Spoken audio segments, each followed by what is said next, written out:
Who am I after diagnosis?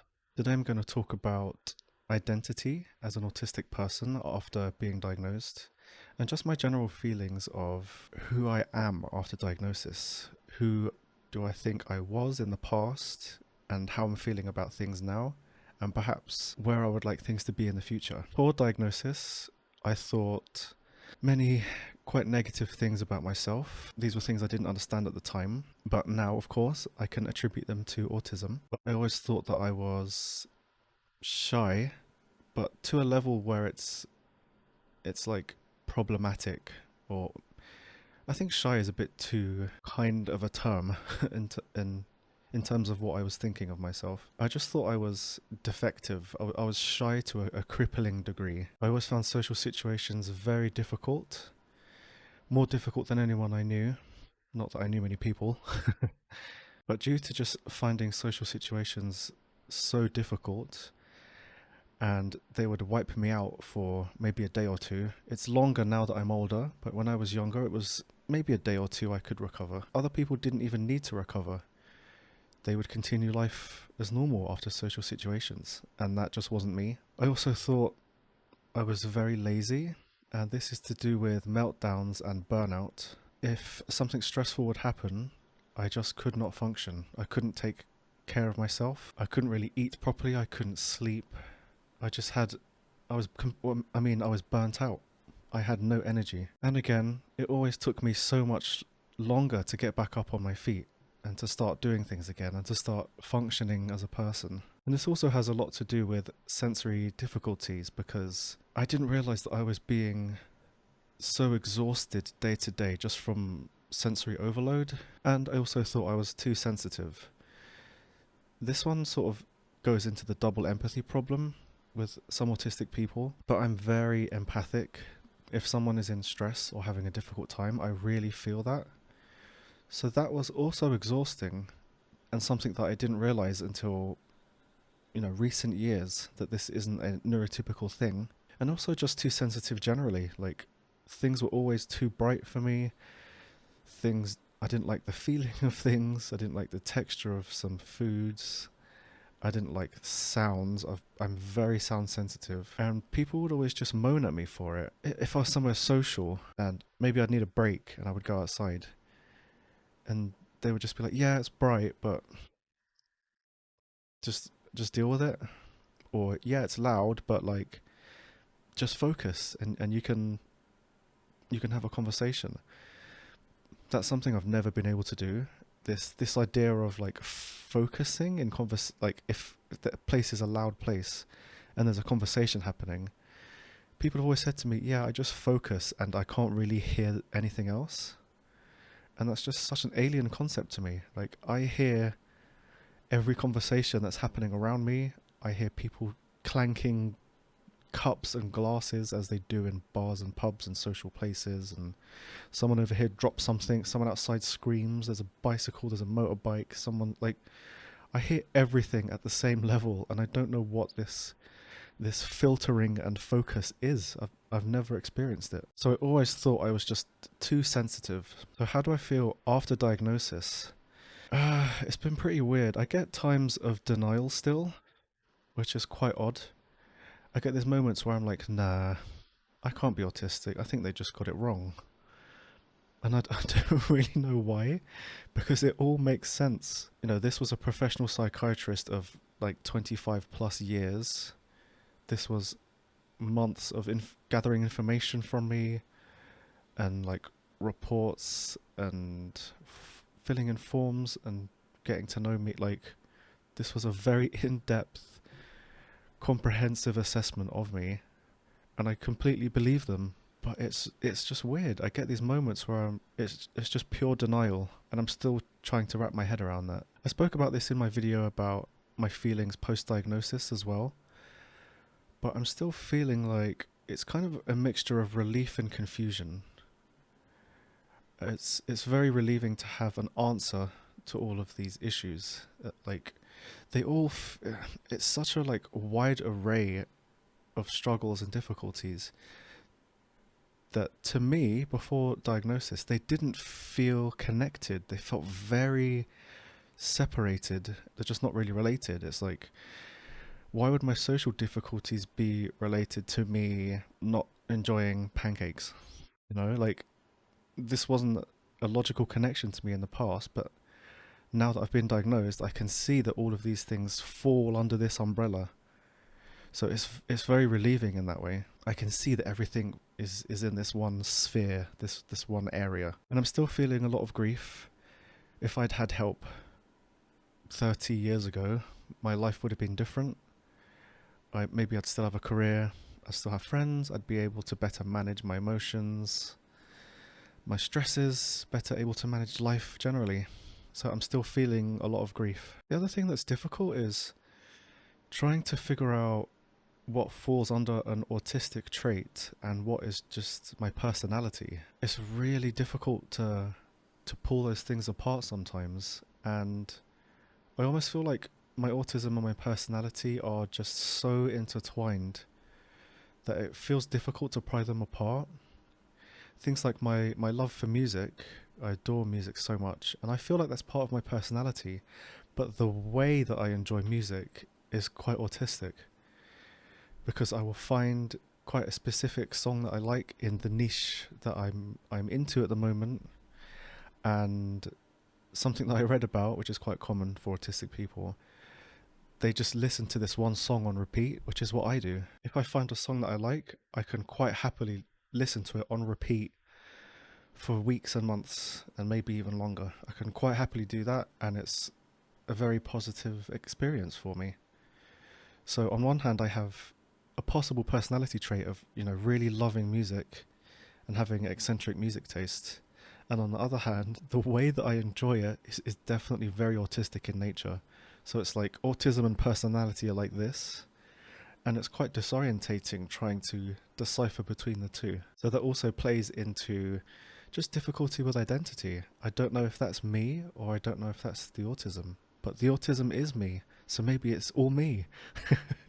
It's just really difficult to get your head around. Unmasking definitely helps with trying to find your identity.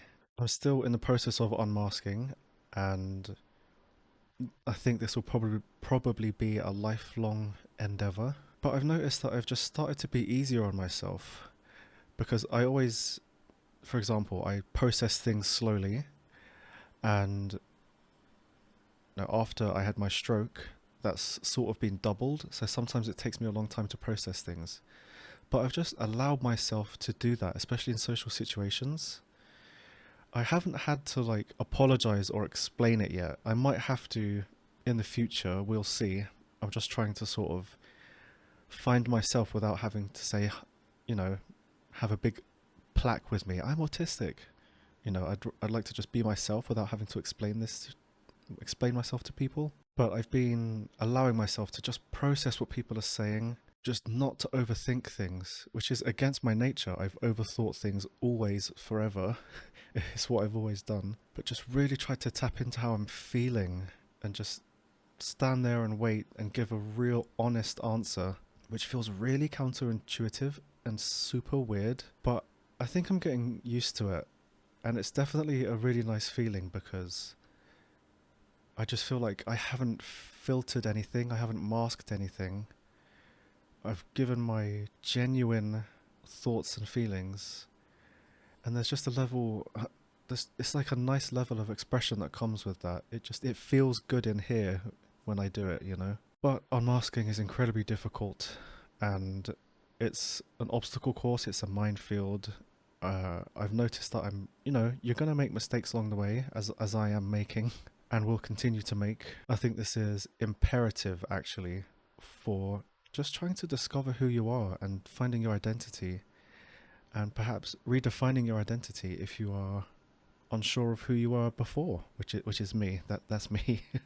There are strengths, though, with this. There are strengths to finding your identity and trying to unmask. I've just noticed that I really do have a unique perspective, and I seem to surprise people quite often. Just looking at it myself from the outside, I must be confusing to people, because I'm also confusing to myself. I'm still in this process of trying to find my identity. But I can be very empathic and understanding, but also be too direct at the same time. So I have these odd um, misalignments or clashes. I had it recently. Someone said that they were sort of speaking to me about something quite personal and emotional, and I'm an empathic person. I think I'm a really good listener, and I seem to make people feel comfortable and safe when they share something personal and perhaps something that makes them feel vulnerable. And I've heard it a lot from people. They're like, I'm really glad that like I spoke to you and you just have a good way of listening and I can see that you care. And that's a really positive thing, and that's something that I really like about myself. But then I have these other aspects of me where things like small talk, things like filtering, I can do it and it's part of masking, but it's exhausting. So sometimes I'm direct to the point where people are shocked and I can see it in their eyes and they're quite taken aback. So I have these odd clashes in my personality that I can see. So I can understand that I must be confusing to people. That's also me, you know. That's what makes me me. I have very unique perspective. I have unique approach to things. I have a lot of patience. I'm very empathic, but I can be too direct. My unique perspective is a good positive. I really like I'm not sure naivety is the right word. I think I mentioned it in a previous video, but it's more like childlike wonder. I just notice different things, and I find a lot of joy in little obscure hidden things that other people don't seem to register. And I actually quite like that about myself. It's also made other people sort of open their eyes a bit more, I've noticed. They're like, you know what, I didn't notice that, but now that you're saying it, you know, that it could be something so simple, like I'll notice a tree and I'll just be really into it. I'm like, man, that tree is awesome, like it's so beautiful. And they'll go, do you know what? I mean, I just walked past it, it's a tree, but now that I'm looking at it, you're right. It's like really colourful and it's dramatic and yeah, I think I've opened some people's eyes a few times. Rebuilding identity is it's difficult. If autism has shaped me so much, then like who am I really? I get a lot of imposter syndrome still, or denial, like I mentioned earlier. Am I really autistic? I don't feel like I've fully integrated into the community, or I found a community like that for myself, so I don't really feel involved. I still sort of feel like an outsider. So I still have a lot of imposter syndrome and just denial. Sometimes I'm like, I can't be autistic, like, but obviously I am. Professionally, medically, I am. And also just coming to terms with the fact that I'm legally disabled as well. I have a disability and I always have. It's just really difficult to get my head around. It's like sometimes I don't feel disabled, and then other times if I'm in burnout or if I have a meltdown, I feel very disabled. I mean, with burnouts I cannot function. I've literally gone, you know, I've had years of my life where I was inside in my room and I didn't leave because I just could not deal with the world. That's just a strange one to get my head around because it's always been that way. I've always been disabled, but I just wasn't aware of it. Looking ahead, I think unmasking is imperative to really discovering my identity, and it's something that I'm consciously practicing, and I'm stumbling along the way, but it feels like I'm stumbling uphill at least.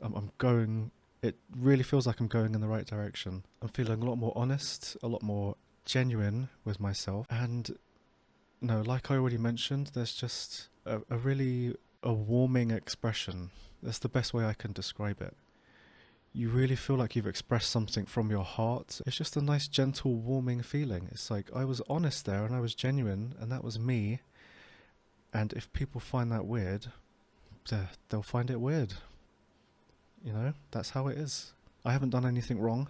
I'm just being me. The other thing is really confusing, and to be honest, I'm not sure if it's achievable, but it's just trying to decouple autism and personality. It's trying to figure out, is this my autism? Is this my neurodivergence, my disability? Or is this my personality? Is this something that I like, something I enjoy, something I want? They're so intertwined sometimes. If you're autistic, how has diagnosis changed how you see yourself? Are you also having some difficulties, or are you struggling with self identity, please like, comment, subscribe. I would really like to hear further information about this. I think it's a very interesting topic and something that a lot of autistic people struggle with. Thank you so much for listening. I super appreciate you, and have a lovely day. Bye bye.